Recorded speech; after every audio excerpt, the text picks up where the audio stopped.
সালের ফেব্রুয়ারি মাসে মাননীয় প্রধানমন্ত্রী নরেন্দ্র মোদীজির উপস্থিতিতে মিঠুনদা এই রাজ্যের পরিবর্তনের শপথ নিয়েছিলেন ব্রিগেডে, এবং তার নিরলস পরিশ্রম, চেষ্টা এবং একটা কঠিন প্রতিকূল পরিস্থিতি 2021-এর নির্বাচন ভোট পরবর্তী হিংসা, যুবকদের উপরে, কর্মীদের উপরে,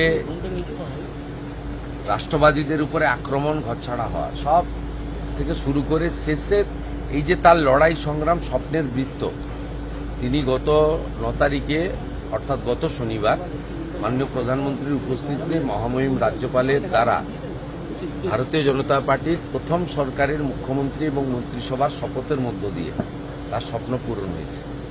এই ব্যক্তিটি অত্যন্ত নিঃস্বার্থভাবে পশ্চিমবাংলার গত 15 বছরের যে বিপর্যয়, সেই জায়গা থেকে বাংলাকে বাঁচানোর জন্য, পশ্চিমবাংলার হিতগৌরব ফিরিয়ে আনার জন্য এবং এখানকার রাষ্ট্রবাদীদেরকে বাঁচানোর জন্য, বিশেষ করে মা, বোন, দিদি, কন্যা, তাদের সুরক্ষিত করার জন্য তিনি নিরলস চেষ্টা করেছেন।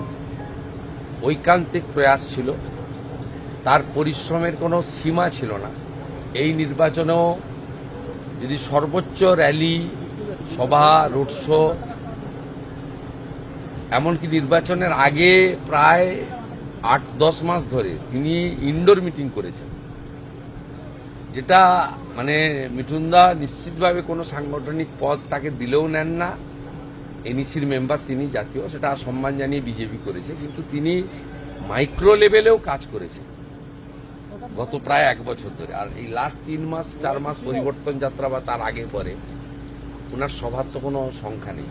তাই আজকে আমি মুখ্যমন্ত্রী হয়েছি নিশ্চিতভাবে জনগণের ভোটে, আশীর্বাদে। বিজেপি আমাকে নমিনেটেড করেছে, কিন্তু নেপথ্যের কারিগরদের মধ্যে অত্যন্ত অগ্রাধিকার ভিত্তিতে যে কয়েকটা নাম আসে, তার মধ্যে মিঠুন চক্রবর্তীর নাম অন্যতম।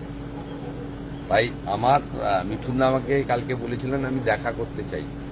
আমি বললাম আপনি দেখা করবেন না, আপনার তৈরি করা মুখ্যমন্ত্রী আপনার কাছে আসবে।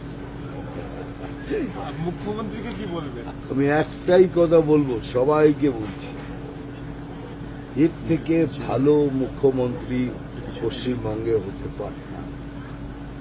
যে মুহূর্তে উনি শপথ নিয়েছেন তারপর থেকে কাজ করছে, আপনারা দেখুন।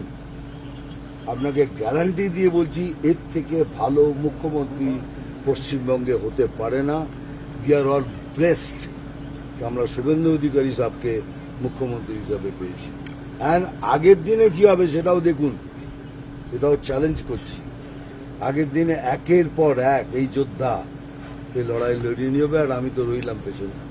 গতকাল প্রধানমন্ত্রী একটি টুইট করেছেন, তার বিদেশ যাত্রা সম্পর্কিত একটা গুজব রটানো হয়েছে। এই নিয়ে কি বলবেন? এইভাবে মিথ্যাচার করা হচ্ছে, যে প্রধানমন্ত্রীর বক্তব্যে মিথ্যাচার করা হচ্ছে। প্রধানমন্ত্রী নিজে টুইট করলেন। দেশের মধ্যে কিছু মানুষ আছেন যারা দেশকে অস্থির করতে চান, এবং দেশের প্রধানমন্ত্রীর যে বিশ্বব্যাপী ব্যাপ্তি, জনপ্রিয়তা, তাতে ঈর্ষান্বিত। তারা সিরিজ অফ নির্বাচন হারছেন, মানুষ তাদের প্রত্যাখ্যান করছে। তাই গুজব রটানো, বিভ্রান্তি করা এবং দেশের সর্বোচ্চ চেয়ারকে সেটাকে নিয়ে এই ধরনের অসত্য প্রচার করা তাদের কাজ।